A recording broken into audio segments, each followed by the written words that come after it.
കിനാക്കൂടുമാ മരുപ്പച്ച തേടി തേടി ഉരുകും വേനൽ തീരങ്ങളിൽ.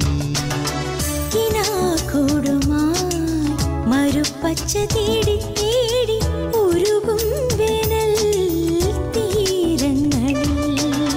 തളരുന്ന നേരം കരുത്തേകുവാൻ ആദയമായി പൊഴിയും ദൈവസ്നേഹത്തിൻ ജീവാമൃതം.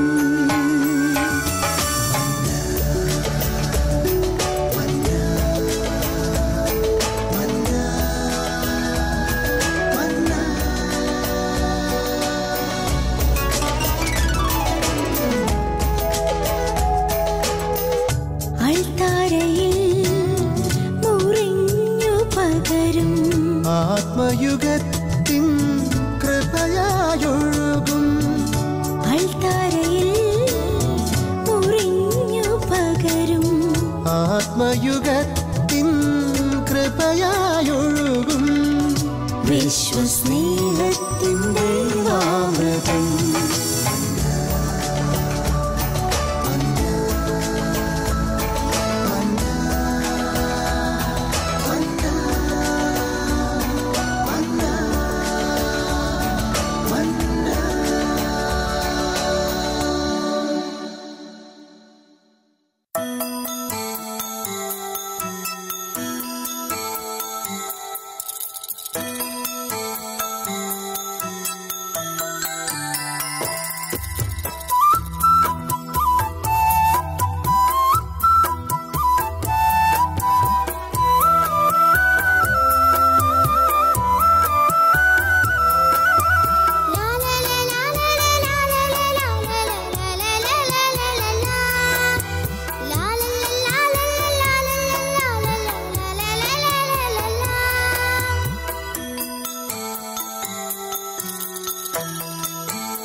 സ്നേഹമാധുര്യമാസ്വദിച്ചങ്ങനെ ഭൂമിയിൽ മലകയാൽ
പ്രിയപ്പെട്ട ശാലോം ടി വി പ്രേക്ഷകരെ, മന്ന എന്ന ശുശ്രൂഷയിലേക്ക് ഏവർക്കും സ്വാഗതം.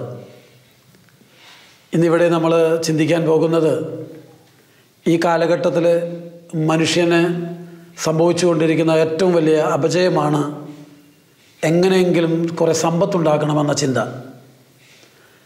എങ്ങനെയെങ്കിലും സമ്പത്തുണ്ടാക്കണമെന്ന ചിന്ത ഇന്ന് മനുഷ്യ സമൂഹം ചെന്നെത്തിയിരിക്കുന്നത് വലിയൊരു അപകടത്തിലേക്കാണ്. എങ്ങനെയെങ്കിലും സമ്പത്തുണ്ടാക്കിയാൽ പോരാ,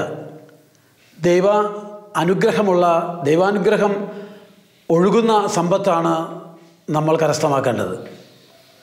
മത്തായിയുടെ തിരുവചനം വിശുദ്ധ മത്തായി അതിൻ്റെ 13:22 ഇപ്രകാരം പറയുന്നു: ഒരുവൻ വചനം ശ്രവിക്കുന്നു, എന്നാൽ ലൗകിക വ്യഗ്രതയും ധനത്തിൻ്റെ ആകർഷണവും വചനത്തെ ഞെരുക്കുകയും അത് ഫലശൂന്യമാവുകയും ചെയ്യുന്നു. ഒരുവൻ വചനം ശ്രവിക്കുന്നു, ജീവിതമാകുന്ന ലൗകിക മേഖലയിലെ വ്യഗ്രതയും പണത്തോടുള്ള ആകർഷണവും നിമിത്തം അവൻ്റെ ജീവിതത്തെ പൂർണ്ണമായും ആത്മീയ ജീവിതത്തെ ഞെരുക്കി കളയുകയാണ്. ലൗകിക വ്യഗ്രത ഇന്ന് മനുഷ്യന് ഒരുപാടുണ്ട്. സമ്പത്തുണ്ടാക്കണം, ധനവാനാകണം, കയ്യടി നേടണം, പണക്കാരനാവണം, പ്രതാപം കിട്ടണം എന്നൊക്കെയുള്ള അവികലമായ ഒരു സങ്കല്പത്തിലാണ് ഇന്ന് മനുഷ്യൻ ജീവിക്കുന്നത്.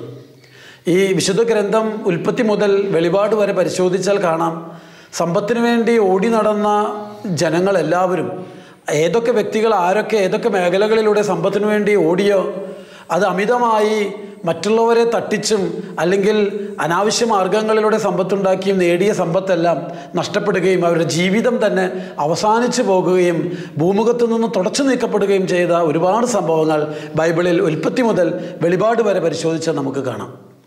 എന്നെ ഏറെ ആകർഷിച്ചത് പുതിയ നിയമത്തിലെ അപ്പസ്തോല പ്രവർത്തനങ്ങളിൽ 5-ാം അധ്യായത്തിലെ സംഭവമാണ്. 5-ാം അധ്യായം നടപടി പുസ്തകത്തിൻ്റെ അപ്പസ്തോല പ്രവർത്തനം 5-ാം അധ്യായം അതിൻ്റെ 1-ാം വചനം മുതൽ നമ്മൾ 2 കഥാപാത്രങ്ങളെ പരിചയപ്പെടുന്നുണ്ട്. അനനിയാസ് സഫൂറ എന്ന് പറഞ്ഞ ഒരു ദമ്പതികളെ. ആദിമസഭ പന്തക്കുസ്തായ്ക്ക് ശേഷം ഭൂമുഖത്ത് പടർന്ന് പിടിച്ചുകൊണ്ടിരിക്കുന്ന സമയം പത്രോസ്ലീഹായുടെ നേതൃത്വത്തിൽ എല്ലാ മനുഷ്യരും ക്രിസ്തുവിൽ വിശ്വസിക്കുന്നവരായി തീർന്ന എല്ലാ മനുഷ്യരും ശ്ലീഹന്മാരുടെ പിന്നിൽ അണിനിരന്നുകൊണ്ട് ഐക്യത്തിലും ഏകതയിലും സന്തോഷത്തിലും സമാധാനത്തിലും മുന്നോട്ട് പോകുന്ന സമയം, സഹനങ്ങളും തകർച്ചകളും ഭീഷണികളും എല്ലാം ഉണ്ടായിട്ടും ക്രിസ്തുവിനെ മുന്നിൽ കണ്ടുകൊണ്ട് മുന്നോട്ട് നോക്കി ലക്ഷ്യം വെച്ച് ഓടിക്കൊണ്ടിരിക്കുന്ന സമയം പരിശുദ്ധാത്മാവിനെ നിറഞ്ഞ പൗലോസ് അപ്പോസ്തലൻ വിശ്വാസികളോട് പറഞ്ഞു, നിങ്ങൾക്കുള്ള സമ്പത്തെല്ലാം വിറ്റ് ഇവിടെ കൊണ്ടുവന്ന് തരണം. എല്ലാ സമ്പത്തും വിറ്റ് നമുക്ക് എല്ലാവർക്കുമായി പങ്കുവെച്ച് ഈ സമൂഹത്തിൽ ആരും ദാരിദ്ര്യം അനുഭവിക്കാതിരിക്കട്ടെ എന്ന വിശ്വാസത്തോടെ അവർ അങ്ങനെ പ്രവർത്തിക്കാൻ തുടങ്ങി. ആ കാലഘട്ടത്തിലാണ് അനനിയാസ് സഫൂറ എന്ന് പറഞ്ഞു കഴിഞ്ഞാൽ യഹൂദരിൽ നിന്നും ക്രിസ്തുവിശ്വാസം സ്വീകരിച്ച ദമ്പതികൾ അവിടുന്ന് തങ്ങൾക്കുള്ളതെല്ലാം വിറ്റ് അപ്പസ്തോലൻ്റെ കാൽക്കൽ സമർപ്പിക്കുന്ന ഒരു രംഗമുണ്ട്. അവിടെ 5-ാം അധ്യായം 1 മുതൽ വായിക്കുമ്പോൾ കാണുന്ന രംഗം. അവിടെ കാൽക്കൽ സമർപ്പിക്കുന്നു. അവിടുന്ന് രണ്ടുപേരും കൂടി ഭവനം വിറ്റു, അവർ സമ്പത്ത് വിറ്റു. കിട്ടിയ തുകയുടെ ഒരു ഭാഗം ആരും അറിയാതെ ഭാര്യയുടെ അറിവോടെ അവർ മാറ്റിവെച്ചു. ഭാര്യയ്ക്കത് എടുത്തു വെക്കാൻ ഏൽപ്പിച്ചിട്ട് അനന്യാസ് ബാക്കിയുള്ള തുകയുമായി പത്രോസ് ശ്ലീഹയുടെ മുന്നിലെത്തി. ശ്ലീഹായുടെ കാൽക്കൽ ഈ സമ്പത്ത് സമർപ്പിച്ചപ്പോൾ അവിടുന്ന് പത്രോസ് ശ്ലീഹ പരിശുദ്ധാത്മാവ് നിറഞ്ഞ് ചോദിക്കുന്നുണ്ട്, അല്ലയോ അനന്യാസെ, നിന്റെ ഭവനം വിറ്റ് കിട്ടിയ തുക എല്ലാം ഇതിലുണ്ടോ?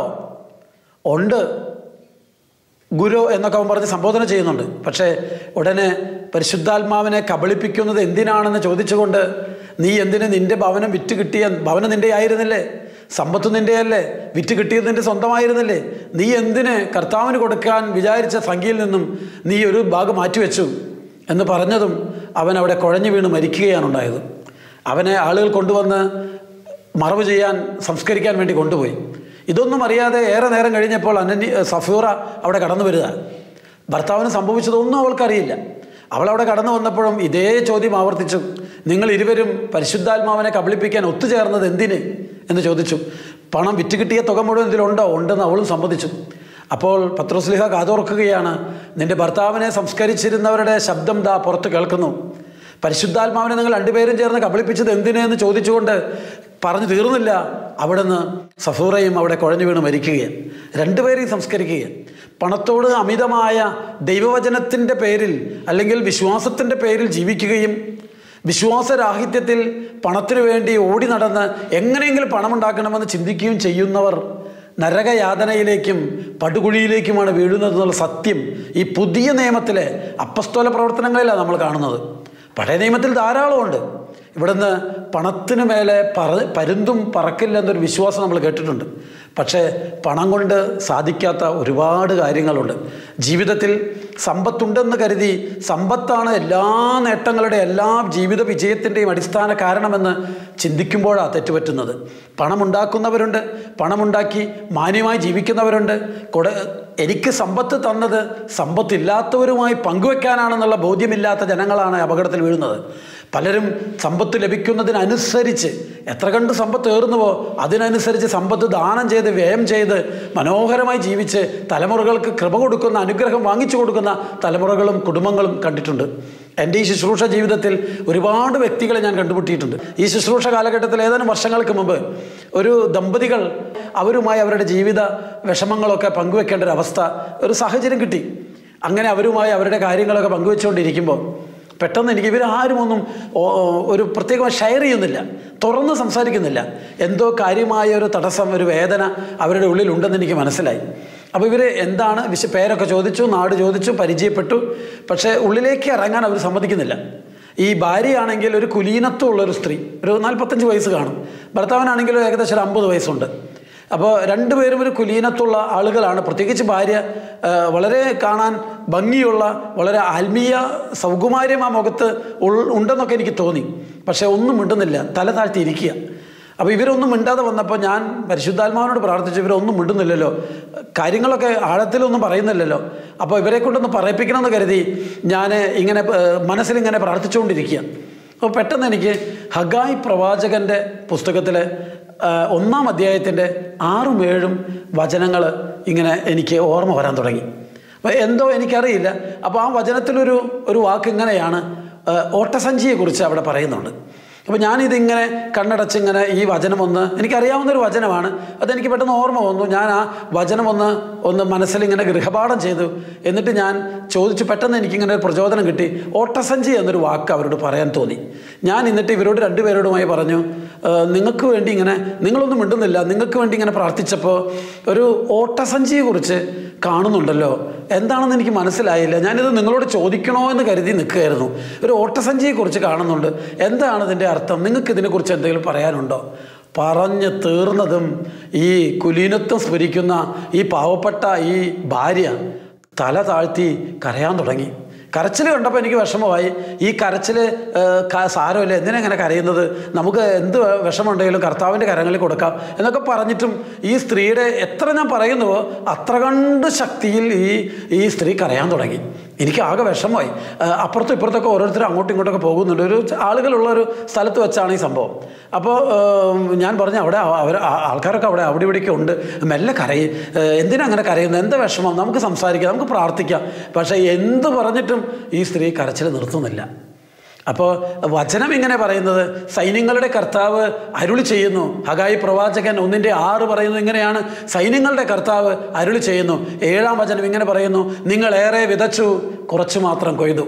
നിങ്ങളേറെ ഭക്ഷിക്കുന്നു, ആർക്കും തൃപ്തി വരുന്നില്ല. നിങ്ങളേറെ ഭക്ഷിക്കുന്നു, വിശപ്പ് മാറുന്നില്ല. നിങ്ങളേറെ വസ്ത്രം ധരിക്കുന്നു, ആർക്കും കുളിര് മാറുന്നില്ല. കൂലി ലഭിക്കുന്നവന് അത് ലഭിക്കുന്നത് ഓട്ടസഞ്ചിയിൽ ഇടാൻ മാത്രം. ഞാൻ ഈ വചനം, ഈ കരച്ചിലിനിടയിൽ കരയാതിരിക്കുമെന്ന് പറഞ്ഞ് ഈ വചനം പൂർണ്ണമായി പറഞ്ഞപ്പോൾ ഭർത്താവും കണ്ണു താഴ്ത്തി കരയാൻ തുടങ്ങി. അപ്പോൾ കുറേ 5-10 മിനിറ്റ് കഴിഞ്ഞിട്ടാണ് അവരൊന്ന് സംസാരിക്കാൻ തയ്യാറായത്. അപ്പോൾ കാര്യം ചോദിച്ചപ്പോൾ എന്താണ് സംഭവം? ഇവർ വലിയൊരു കുടുംബത്തിലെ അംഗങ്ങളാണ്. ഇപ്പോഴത്തെ അവസ്ഥ, അവരുടെ വീട് വിറ്റ് വാടകയ്ക്ക് കാശ് കൊടുക്കാൻ പോലും, വാടകയ്ക്കാണ് താമസിക്കുന്നത്, വീടിൻ്റെ വാടക പോലും കൊടുക്കാൻ പറ്റാതെ 2 ആൺമക്കളുണ്ട്. ഈ 2 ആൺമക്കൾക്കും ജോലിയില്ലാതെ കഷ്ടപ്പെടുന്ന, ജോലിക്കുള്ള സമയമായി, അവർക്ക് പഠിപ്പൊക്കെ കഴിഞ്ഞു, പ്രായമായി, ജോലിക്ക് പ്രവേശിക്കാനുള്ള സമയമായി. പക്ഷേ 2 പേർക്കും വരുമാനമായിട്ടില്ല. ദാരിദ്ര്യ ദുഃഖം അനുഭവിക്കുക, വിശപ്പ് മനസ്സിലടക്കി, ഹൃദയത്തിലടക്കി, ഒന്നുമില്ലാത്ത രീതിയിൽ അവർ മുന്നോട്ട് പോകുക. ഈ സമയത്താണ് ഞാൻ ഓട്ടസഞ്ചിയെക്കുറിച്ച് പറയുന്നത്. ഇവരാകെ വലഞ്ഞു പോയി. എന്നിട്ട് ആ സഹോദരി വിതുമ്പലിലൂടെ, ഭർത്താവ് ഒന്നും വിടുന്നില്ല, സഹോദരി വിതുമ്പലിലൂടെ പറയുക, ബ്രദറെ, ഓട്ടസഞ്ചി എന്ന് കേട്ടപ്പോൾ കരഞ്ഞത്, ഞങ്ങളുടെ ജീവിതം വർഷങ്ങളായി വലിയൊരു ഓട്ടസഞ്ചിയാണ്. ഞങ്ങൾക്ക് കിട്ടുന്ന ഒരുപാട് ജോലി, എൻ്റെ ഭർത്താവ് ബിസിനസ്സുണ്ട്, സ്വർണ്ണപ്പണിയാണ് അദ്ദേഹത്തിന്, ബിസിനസ് ചെയ്യുന്നുണ്ട്. കിട്ടുന്ന സംഖ്യ മുഴുവൻ ഈ ഓട്ടസഞ്ചിയിലൂടെ താഴെ വീഴുക. ഈ ഓട്ടസഞ്ചി പോലെയാണ് ഞങ്ങളുടെ ജീവിതം. എത്ര കിട്ടിയാലും അത് കീഴ്പോട്ടാണ്, മേപ്പോട്ടില്ല, അല്ലെങ്കിൽ കരുതലില്ല. ഭർത്താവ് തലയുയർത്തി ചോദിച്ചു, ഞാൻ അദ്ദേഹത്തോട് ചോദിച്ചു എന്ത് പറ്റി? അപ്പോൾ അദ്ദേഹം കാര്യമായിട്ട് പറയുന്നില്ല. ഭർത്താവ്, ഈ ഭാര്യ കുറച്ചുകൂടി ശക്തി സംഭരിച്ചുകൊണ്ട് എവിടുന്നോ ഒരു ശക്തി കിട്ടിയതുപോലെ പറഞ്ഞു, ഭർത്താവിന് സ്വർണ്ണപ്പണിയാണ്, സ്വർണ്ണപ്പണിയിൽ നിന്ന് വരുമാനമുണ്ട്, പക്ഷേ അതൊന്നും കുടുംബത്തിന് ഉപകാരമില്ല, അത് വീട്ടിലേക്ക് എത്തില്ല. കൂടുതൽ അന്വേഷിച്ചപ്പോൾ എനിക്ക് മനസ്സിലായത്, ഈ ഭർത്താവിൻ്റെ ബിസിനസ്സിൽ കുറച്ച് ക്ലാരിറ്റി കുറവ് സംഭവിച്ചിട്ടുണ്ട്. ഭർത്താവിൻ്റെ ബിസിനസ്സിൽ എങ്ങനെയെങ്കിലും ഒരു കാശുണ്ടാക്കണം. ഉണ്ടാക്കിയ കാശ് അദ്ദേഹത്തിൻ്റെ ചില ആരും അറിയാത്ത കുറച്ച് രഹസ്യ പാപങ്ങളുണ്ട് അദ്ദേഹത്തിന്. ഈ പാപങ്ങളിലൂടെ അദ്ദേഹം തൻ്റെ ജഡത്തെ സന്തോഷിപ്പിക്കാൻ ചില സമ്പത്തൊക്കെ അനിയന്ത്രിതമായും അനാവശ്യമായി ഉപയോഗിച്ചിരുന്നു. പലർക്കും അദ്ദേഹം കടം കൊടുക്കും. അത് പുരുഷന്മാർക്കും സ്ത്രീകൾക്കും കടം കൊടുക്കും. കടം മേടിച്ച സ്ത്രീകളൊക്കെ ഇദ്ദേഹത്തെ വഴിതെറ്റിക്കാൻ ശ്രമിച്ചിട്ടുണ്ട്. അങ്ങനെ ഒരു കുഴഞ്ഞു മറിഞ്ഞു കിടക്കുന്ന ഒരു അവസ്ഥയിൽപ്പെട്ട് നീന്തി തുടിക്കുന്നൊരു കുടുംബം. ഇത് ജീവിത പങ്കാളി അറിയാൻ തുടങ്ങി. അപ്പോൾ ജീവിതത്തിലും, ഇവരുടെ ദാമ്പത്യ ജീവിതത്തിൽ പോലും വിള്ളൽ വീണ് എല്ലാം കൊണ്ടും നശിച്ച അവസ്ഥയിലാണ്. അങ്ങനെ തകർന്ന കുടുംബത്തെ നോക്കി ഞങ്ങളേറെ നേരം ഒരുമിച്ച് പ്രാർത്ഥിച്ചു, ഒരു 5 മിനിറ്റിലധികം. എന്നിട്ട് തിരുവചനങ്ങളിലൂടെ മുന്നോട്ട് പോയി. അവരെ ഒരുപാട് സന്തോഷമായിട്ട് അവർ തിരിച്ചുപോയി. നമ്മൾ ഈ കുടുംബത്തിൻ്റെ കാര്യം പറഞ്ഞത്, മനുഷ്യനെ എങ്ങനെങ്കിലും സമ്പത്ത് ഉണ്ടാക്കിയാൽ പോരാ എന്നുള്ള ഒരു ചിന്ത എന്നിലേക്ക് കടന്നു വന്നതാണ്. ആ നിമിഷത്തിൽ അവരുടെ ജീവിതത്തിൽ അവർ അന്ന് വരെ സമ്പാദിച്ചതും നേടിയതും ഓടിയതും ജോലി ചെയ്തതും ഒക്കെ വൃഥാവിലായ അവസ്ഥയാണ്. ആത്മീയ മനുഷ്യന് സമ്പത്ത് കാലിനടിയില്ല. സമ്പത്തിനല്ല എതിരെ, ധനമോഹത്തിനാണെതിരെ, പണത്തിനല്ല എതിരെ. പണം സമ്പാദിക്കാനുള്ള ആർത്തി പൂണ്ട ഓട്ടംപാച്ചിലിനാണ് ഞാനിവിടെ സംസാരിച്ചത് എതിരായിട്ട്. മനസ്സ് പണത്തിലേക്ക് പോകരുത്. ആത്മീയ മനുഷ്യൻ ഒരിക്കലും മനസ്സ് പണത്തിലേക്ക് പോകാൻ അനുവദിക്കുന്നില്ല. ആരെങ്കിലും മനസ്സ് പണത്തിലേക്ക് പോയാൽ, അവൻ എങ്ങനെയെങ്കിലും സമ്പത്ത് ഉണ്ടാക്കണമെന്ന് ചിന്തിച്ചാൽ, അവൻ്റെ ജീവിതത്തിൽ താളപ്പിഴകളായി, ദൈവത്തിൽ നിന്നും അകലുകയായി, ഈശോ എങ്ങോട്ട് പോകുന്ന അവസ്ഥയാണ്. പണം വരാൻ തുടങ്ങുമ്പോൾ ആത്മീയമായി അതിനെ കൈകാര്യം ചെയ്തില്ലെങ്കിൽ അതോടൊപ്പം നമ്മൾ ഈശോയിൽ നിന്നും അകന്നു പോകുന്നൊരവസ്ഥ. എത്ര കണ്ട് പണം വരുന്നുവോ അത്ര കണ്ട് ഈശോയിൽ നിന്നും അകന്നു പോകാൻ സാധ്യതയുണ്ട്. അപ്പോൾ ഈശോയെ മുറുകെ പിടിച്ചിട്ട് ഈശോ പറഞ്ഞ മൂല്യങ്ങൾ ഉൾക്കൊണ്ടുകൊണ്ട് സമ്പത്തിന് വിനിയോഗിച്ചാൽ ഈശോ നമ്മളിൽ നിന്ന് പോകില്ല. അവിടുന്ന് ഹഗ്ഗാൻ്റെ പാപം എന്ന് പറഞ്ഞൊരു സംഭവം പഴയ നിയമത്തിലെ ജോഷയുടെ പുസ്തകം 7-ാം അധ്യായത്തിൽ വിവരിക്കുന്നുണ്ട്. ജോഷ എന്ന് പറഞ്ഞ മനുഷ്യൻ സൂര്യനെ പിടിച്ചു നിർത്തിയവനാണ്. അതായത് പണ്ടുകാലത്ത് അതിലെഴുതി, സൂര്യ നീ അയ്യലോൺ താഴ്വരയിലും, ചന്ദ്ര നീ അഷ്കലോണിലും വാസമുറപ്പിക്കുക, നിശ്ചലനായി നിൽക്കുക എന്ന് ജോഷ പറഞ്ഞപ്പോൾ ഒരു മനുഷ്യൻ്റെ വാക്ക് കേട്ട് സൂര്യനെയും ചന്ദ്രനെയും നിർത്തി കൊടുത്തതാണ് ദൈവം. നമ്മൾ ശാസ്ത്രം വളർന്നപ്പോൾ നമുക്ക് മനസ്സിലായി സൂര്യനെയല്ല നിർത്തിയത്, ഭൂമിയെയാണ് നിർത്തിയതെന്ന്. ഭൂമിയുടെ ഭ്രമണപഥത്തിൽ വളരെ വേഗം തിരിയുന്ന ഭൂമിയെ അവിടെ നിർത്തി ഒരു ദിവസം 24 മണിക്കൂർ മുഴുവൻ ഭൂമിയുടെ ചംക്രമണത്തെ നിർത്തിക്കൊടുത്തതാണ് ദൈവം. അത്രയും വലിയ പ്രവാചകനായ ജോഷുവ അവിടുന്ന് ഒരു ആയി എന്ന് പറഞ്ഞൊരു ചെറിയ പട്ടണത്തിലേക്ക് യുദ്ധം ചെയ്യാൻ തെരഞ്ഞെടുക്കപ്പെട്ട 3000 പേരെ പറഞ്ഞയക്കുന്നുണ്ട്, പടയാളികളെ. വലിയ വലിയ രാജ്യങ്ങളോട് യുദ്ധം ചെയ്ത് ദൈവത്തിൻ്റെ ജനം വിജയിച്ച് വളരെ ശക്തിയോടെ മുന്നേറുമ്പോൾ ഒരു ചെറിയൊരു പട്ടണത്തെ യുദ്ധം ചെയ്യാൻ അവിടെ പോയി പരിശോധിച്ച് എല്ലാവിധ പരിശോധനകളും കഴിഞ്ഞ് 3000 പേരെ മാത്രം പറഞ്ഞയക്കുന്ന ഒരു സംഭവം. ചെറിയൊരു പട്ടണമായ ആയി, അവിടേക്ക് 3000 പേര് ധാരാളമാണെന്ന് പറഞ്ഞ് ജോഷ 3000 പേര് പറഞ്ഞയക്കുന്നു. അവിടെ യുദ്ധം ചെയ്ത് തിരിച്ച് അവിടുന്ന് തോറ്റോടി ചെറിയ പട്ടണമായ ആയിൽ നിന്നും ദുഃഖങ്ങളും ദുരിതങ്ങളും തകർച്ചകളും പരാജയവും ഏറ്റുവാങ്ങി അവർ പിന്തിരിഞ്ഞ് ഓടിപ്പോകുന്നൊരവസ്ഥയാണ് ഉണ്ടായത്. ആ ഓട്ടം പാച്ചിലിനിടയിൽ 36 മനുഷ്യരെ, ദൈവത്തിൻ്റെ തിരഞ്ഞെടുക്കപ്പെട്ട ജനതയിലെ 36 പേരെ ദാരുണമായി കൊല്ലപ്പെടുകയും ചെയ്തു. ഈ സംഭവം കണ്ട് പരാജയവും തൻ്റെ അംഗങ്ങൾ 36 പേര് മരിച്ചതും കണ്ട വിഷമത്തിൽ ജോഷു വസ്ത്രം കീറി കർത്താവിനോട് ഉറക്കെ കരഞ്ഞ് പറയുന്നുണ്ട്, കർത്താവേ, എൻ്റെ അങ്ങ് പറഞ്ഞിട്ടാണ് ആയി പട്ടണത്തെ നശിപ്പിക്കാൻ ഞങ്ങൾ പുറപ്പെട്ടത്. പക്ഷേ ഞങ്ങളിൽ 36 പേരെ വധിച്ചു കളയുകയും ഞങ്ങൾ നിഷ്കരണം പരാജയപ്പെടുകയും ചെയ്തു. എന്താണിത്? അങ്ങ് പറഞ്ഞ് പോയിട്ട് എന്തുകൊണ്ട് ഈ പരാജയം സംഭവിച്ചു? അവിടുന്ന് ദൈവം പറഞ്ഞു, ജോഷയെ വിളിച്ച് പറഞ്ഞു, ജോഷ, ഞാൻ പറഞ്ഞ കൽപ്പനകൾ നിന്റെ സമൂഹം തെറ്റിച്ചു, നിന്റെ ജനം തെറ്റിച്ചു. അവിടുന്ന് തിരുവചനം ജെറമിയ 2:13 ഓർമ്മ വരിക. അവിടെ ഇങ്ങനെ പറയുന്നു, എൻ്റെ ജനം 2 തിന്മകൾ ചെയ്തു. ജീവജലത്തിൻ്റെ അരുവിയായ എന്നെ അവർ ഉപേക്ഷിച്ചു, ഒരിക്കലും ജലം നൽകാൻ കഴിവില്ലാത്ത പൊട്ടക്കിണറുകൾ കുഴിക്കുകയും ചെയ്തു. തിരുവചനം ഓർമ്മപ്പെടുത്തുകയാണ്, ജീവജലത്തിൻ്റെ ഉറവയായ എന്നെ അവർ ഉപേക്ഷിച്ചു, ഒരിക്കലും ജലം നൽകാൻ കഴിയാത്ത പൊട്ടക്കിണറുകൾ കുഴിച്ചു. ഇവിടെ ജീവജലത്തിൻ്റെ ഉറവയായ എന്നെ, അതായത് ദൈവത്തെ ഉപേക്ഷിക്കാത്ത ജോഷയുടെ ജനം, പക്ഷേ ദൈവത്തെ ഉപേക്ഷിച്ചിട്ടില്ല എന്നുള്ള ധാരണയിൽ അവർ പൊട്ടക്കിണർ കുഴിച്ചു. അതിലൊരു മനുഷ്യൻ ആകാൻ അവിടുത്തെ ദൈവം പറഞ്ഞു, നിന്റെ ജനം എനിക്കെതിരെ തെറ്റ് ചെയ്തു. അപ്പോൾ ജോഷ പറഞ്ഞു, ആരാണ് തെറ്റ് ചെയ്തത്? നീ നിൻ്റെ കുലങ്ങളെയും ഗോത്രങ്ങളെയും കുടുംബങ്ങളെയും വിളിച്ചു കൊണ്ടുവന്ന് വിചാരണ ചെയ്ത് ആരാണ് തെറ്റ് ചെയ്തത്, എനിക്കെതിരെ തെറ്റ് ചെയ്തവൻ ആരാണെന്ന് നീ കണ്ടെത്തണം. അവിടുന്ന് അവൻ പരിശോധിച്ചു, കണ്ടെത്തി കുലങ്ങളും ഗോത്രങ്ങളും കുടുംബങ്ങളും വിചാരണ ചെയ്തപ്പോൾ അവൻ അവസാനം ഒരു കുടുംബത്തിലേക്ക് എത്തി, ആഗാൻ എന്ന് പറഞ്ഞ യുവാവിൻ്റെ കുടുംബത്തിലേക്ക്. അവിടുന്ന് ആഗാനെ വിളിച്ച് ചോദിച്ചു. അവനോട് ചോദിച്ചപ്പോൾ ആഗാൻ പറഞ്ഞു, ഞാൻ നിഷിദ്ധമായത് ചെയ്തു. ജെറിക്കോയിൽ കടക്കുമ്പോൾ അവിടുന്ന് ഷീനാറിൽ ചെന്നപ്പോൾ ഷീനാറിൽ നിന്നും അതിവിശിഷ്ട വസ്തുക്കളായ ചിലതെല്ലാം ജോഷയുടെ ഈ ആഗാൻ കണ്ടു. അവൻ മോഹം തോന്നി എന്നാണ് പറയുന്നത്. ധനത്തോടുള്ള ആകർഷണം, ധനത്തോടുള്ള അമിതമായ ആകർഷണം ആഗാന് തോന്നി. ആഗാൻ അവിടുന്ന് ഷീനാറിൽ നിന്നുള്ള അതിവിശിഷ്ട വസ്തുക്കളായ അമ്പുസക്കൽ വെള്ളിയും സ്വർണ്ണക്കട്ടിയും മേലങ്കിയും കണ്ടു. മോഹം തോന്നി. അവനത് എടുത്തുകൊണ്ടുപോയി ഭാര്യയുടെ അറിവോടെ വീട്ടിൽ കൊണ്ടുപോയി കുഴിച്ചിട്ടു. സഫീറയ്ക്ക് സംഭവിച്ചത് ഇവിടെയും സംഭവിക്കുക, അനന്യാസിന് സംഭവിച്ചത് തന്നെ ഈ കുടുംബത്തിൽ സംഭവിക്കുക. ഇവരത് കൊണ്ടുപോയി കുഴിച്ചിട്ടു ഭാര്യയുടെ അറിവോടെ. അവിടുന്ന് ഇതിന് ശേഷമാണ് അവർ ആയി പട്ടണത്തെ നശിപ്പിക്കാൻ പോയത്. അപ്പോഴാണ് ദുരന്തങ്ങളും തകർച്ചകളും പരാജയവും നേരിട്ടത്.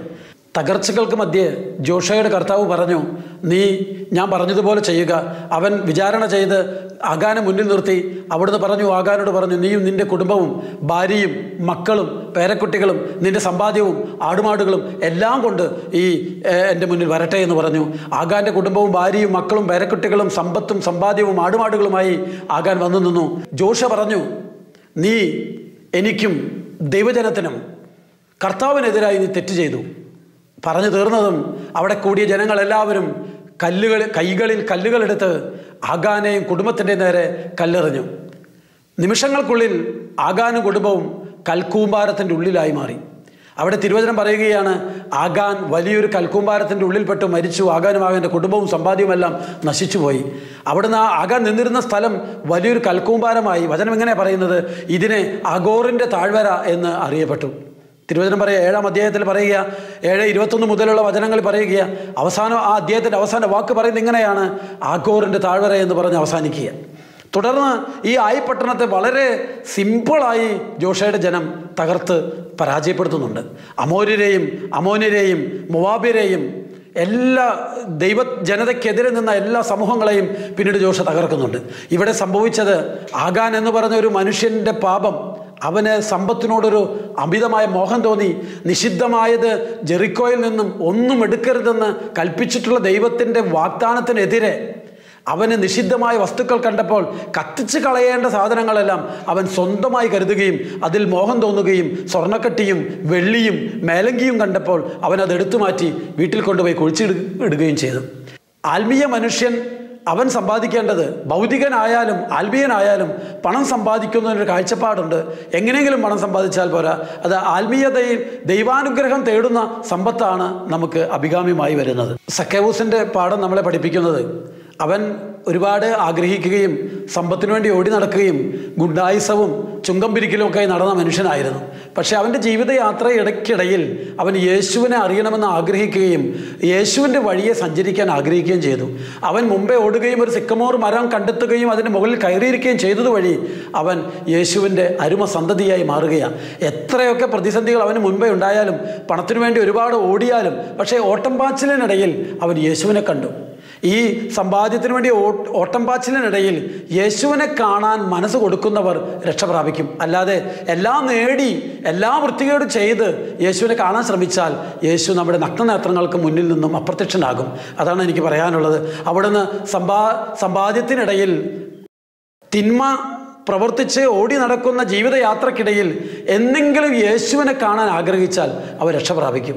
നമുക്ക് പ്രാർത്ഥിക്കാം, നമ്മുടെ ജീവിതത്തിലും ദൈവം ഇഷ്ടപ്പെടുന്ന സമ്പത്ത് സമ്പാദിക്കുവാനും ദൈവം ആഗ്രഹിക്കുന്ന രീതിയിൽ ജീവിക്കുവാനുമുള്ള കൃപ തരണമേന്ന് നമുക്ക് പ്രാർത്ഥിക്കാം. പ്രാർത്ഥനയോടെ ദൈവം എല്ലാവരെയും സമൃദ്ധമായി അനുഗ്രഹിക്കട്ടെ. കുരിശ് രക്ഷയുടെ അടയാളമാണ്. സ്നേഹത്തിൻ്റെയും പങ്കുവെക്കലിൻ്റെയും മഹത്തായ അനുഭവം. ആ വലിയ രക്ഷയുടെ സാന്നിധ്യം നമ്മുടെ ജീവിതത്തെ സമ്പൂർണ്ണമാക്കട്ടെ. ഏവർക്കും ക്രിസ്തു സ്നേഹവും സമാധാനവും നേരുന്നു. പ്രാർത്ഥനയും നമുക്ക് പരസ്പരം ഓർമ്മിക്കാം. നിങ്ങളുടെ അഭിപ്രായങ്ങളും നിർദ്ദേശങ്ങളും ഞങ്ങളെ അറിയിക്കാൻ മറക്കരുത്. eldroyvision.uae@gmail.com. വിശ്വസ്നേഹത്തിൻ്റെ അമൃതം.